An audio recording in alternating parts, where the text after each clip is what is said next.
నడిచి సదయుడకుచు తాకుచుండు సకల విధములను. అక్కడి నుంచి వచ్చి చెవుల నుంచి పోయి ఇక్కడ ఉంటుందా ఉండే నాకు సరిపోయింది. మా బాబు డాక్టర్ ఉంటే సరిపోయింది. నాకెక్కడ గుండెలోకి వెళ్ళిపోయినాక హృదయంలోకి వెళ్ళిపోయినాక అప్పుడు ఆమె హృదయము మూసి ఉన్న హృదయము తెరవబడిపోయింది. చప్పట్లు పడుతున్నాయి. మూసి ఉన్న హృదయము, మూసి ఉన్న హృదయం అంటే ఆ వాక్యం అనేది తెలియకుండా మూసుకుపోయింది. ఆమెకి తెలియదు. ఇక్కడ ఒక పట్టణస్తురాలు ఒక వ్యాపారం చేసుకున్నామకి ఆమె హృదయాన్ని దేవుడు నిమిషం పెట్టలేదు తెరవడానికి. అమ్మా మన హృదయాలు కూడా దేవుడు ఏదో ఒక రోజున ఖచ్చితంగా తగ్గిస్తాడు. మనం భయపడాల్సిన పర్లేదు. ఒక పిల్లవాడు ఉన్నాడంట, ఏ పేరు నిశ్చితాంత పిల్లవాడు ఉన్నాడంట. వాళ్ళ తల్లిదండ్రులు ఊళ్ళో అప్పులు చేసి వేరే ఊరు వచ్చినారంట.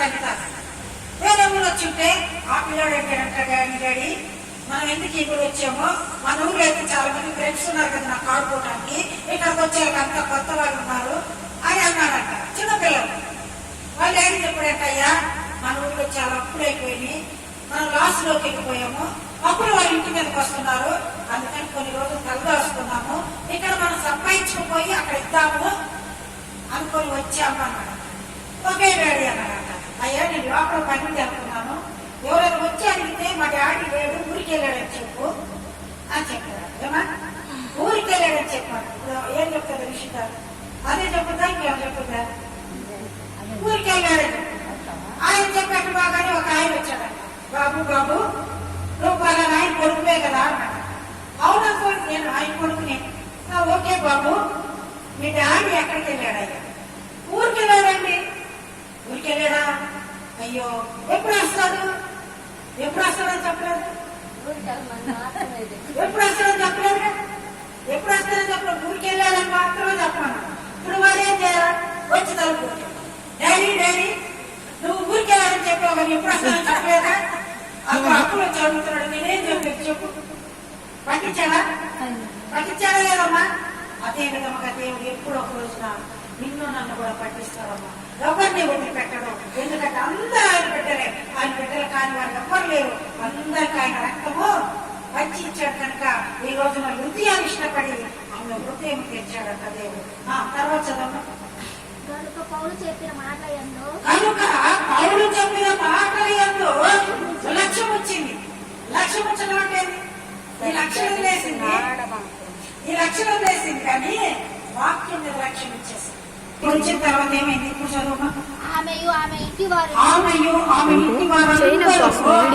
బాప్తిసం పొందినప్పుడు చూడండి, ఇప్పుడే కదా విన్నది, వినింది ఈ రోజే కదా. మరి బాప్తిసం చూస్తే లేట్ చేసిందా? నాగేశ్వరమ్మ మీరు తీసుకున్నారా బాప్తిసం? తీసుకోలేదా? ఎందుకని? ఎప్పటి నుంచి వస్తున్నారు మీరు చర్చికి? దేవుడు ఎప్పటి నుంచి తెలుసు? చెప్పమ్మా, పర్లేదు మాట్లాడాలా? ఎప్పటి నుంచి శిరీష నువ్వు తీసుకున్నావమ్మా? ఓకే, చెప్పండి కదా శిరీష కొట్టయితే అలా క్రైస్తవ బిడ్డ అనుకుంటే బాప్తిసం ఖచ్చితంగా తీసుకోవాలి. లేకపోతే పేరు లేని పిల్లడు బయటకు వచ్చినట్టే, రిజిస్టర్ లో పేరు లేనుడు బయటకు వచ్చినట్టే క్రైస్తవ రాళ్ళు బట్టి బాప్తిస్మము తీసుకోవాల్సింది. ఇప్పుడు ఆ వాక్యం విధి వినకముందే వెళ్ళిపోయి బాప్తిసం ఎవరితో తీసుకుంది? కుటుంబం అంతటిని తీసుకొని పోయింది. ఆ వ్యాపారం అక్కడ వదిలిపెట్టేసింది. ఆ ఎన్ని పోతేసిందో లేదో, ఆ డబ్బు లోపల సత్తిందో లేదో, మొత్తము కుటుంబాన్ని అంతా తోలుకొని పిల్లల చెల్లలందరినీ పొద్దున 9ంటికి రెడీ అయ్యమని చెప్పింది. ఒక్కతే వస్తుంది కాదు, ఒక్కతే వస్తే నేను అనుకుంటున్నా. తేరా చూడవచ్చు 12ంటికి మొత్తాన్ని తోలుకొని వారు పక్క పెట్టుకొని వచ్చింది. చప్పట్లు కూడా కాబట్టి ఇప్పుడు మొత్తాన్ని కుటుంబాన్ని ప్రార్థన తీసుకొచ్చింది. ఈ రోజు ఈ ప్రార్థనలో ప్రభు వారు వచ్చి ఉంటే ఖచ్చితంగా అందరినీ తెలుస్తారన్నమాట. అందుకని ఆమె కుటుంబాన్ని అంతటి తీసుకొని పోయి బాప్తిసం వెంటనే తీసుకున్నట్ట, లేట్ కూడా చేయలేదు. తర్వాత అంటున్నట్ట ఆ పౌలు గట్ట, అయ్యా నేను నిజంగా విశ్వాసం ఇచ్చింది ఆయన అనుకుంటే మీ అందరూ మా ఇంటికి రండి. ఎంతమంది పిలుస్తున్నారండి? ఎంతమంది దేవుని బోధన పిలుచుకుంటున్నారు? లేట్ చేస్తున్నారా? ఒకవేళ ఆలోచిస్తున్నారా? వద్దమ్మా. ఒక ఆమె కుటుంబంలోకి నేను వెళ్లి ప్రార్థన జరిపించాను. బాగా వినండి శిరీష, అనిత, నాగేశ్వరమ్మ. ప్రార్థన జరిపించి అయిపోయింది. కుటుంబ ప్రార్థన చాలా మంది వచ్చారు, చాలా బాగా జరిగింది నైట్ టైం. ఇక నేను వెళ్తున్నప్పుడు ప్రార్థన చేయించుకొని అమ్మగారు మీకేమైనా కానుక చేతిలో పెడదామంటే మా ఇంట్లో డబ్బులు రూపాయి కూడా లేవమ్మా. బాగా వినడమ్మా, నేనైతే కానుకల కోసం పోయేదాన్ని కాదు, నేను దేవుని సేవ చేసేదాన్ని. దేవుడు వాక్యం వింటే చాలా నాకు 10,000 నాకు ఇచ్చినట్టు ఉన్న మాట. ఒకవేళ ఎవరన్నా వాడి ఇంట్రెస్ట్ అయ్యి కానుక ఇచ్చుకోవాలి, వాళ్ళ ఇష్టం, అది నాకు సంబంధించింది కాదని. అది వాడి దేవుని కృతజ్ఞత ఇవ్వాలనుకుంటూ ఇచ్చుకుంటా, లేకపోతే రూపాయి కూడా లేదు అన్నది. చెప్తూనే ఉంది. ఇలా ఒక పిల్లడు పరిగెత్తుకుంటూ వచ్చాక పిల్లడు అత్త మాకు యాక్సిడెంట్ అయింది, డబ్బులు అంటూ తీసుకొని రా అని చెప్పి పరిగెత్తుకుంటా వెళ్ళిపోయాడు. ఇప్పుడు ఆమె ఏం చేయాలి?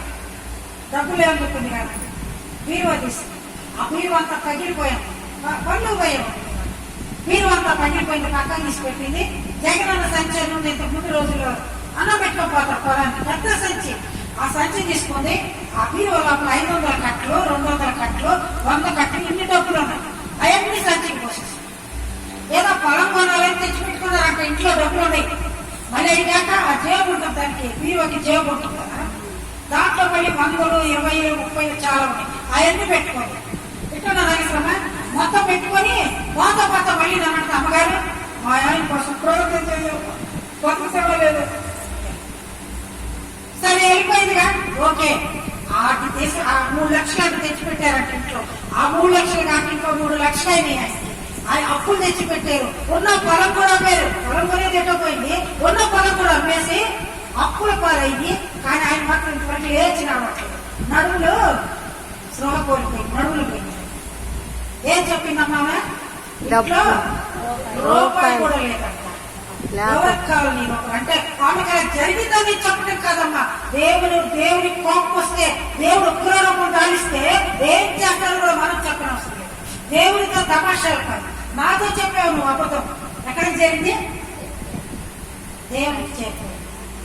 అలాగే పౌలు గారికి చెప్పమంటే, అయ్యా నేను విశ్వాసం ఇచ్చిన దాన్ని అనుకుంటే నేను నా ఇంటికి వచ్చి ఫోన్ చేసుకొని కొన్ని నా ఇంటికి వస్తే నా ఇల్లు భాగ్యవంతురాలు అయిపోతాను. నా ఇల్లు పరిశుభ్రమైపోయి ఆశీర్వదించబడుతుంది. ఎవరింటికి వాక్యం వెళ్తుందో ఆ ఇంటికి ఆశీర్వాదం వస్తుందమ్మా.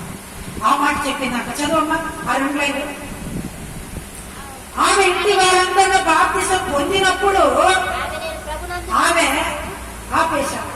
గీత ఉంది కదా, ఆమె నేను ప్రభువునందు విశ్వాసం కలదానినని మీరు ఎంచితే ఎవరింటికంట క్లియర్ గా ఉందా లేదా?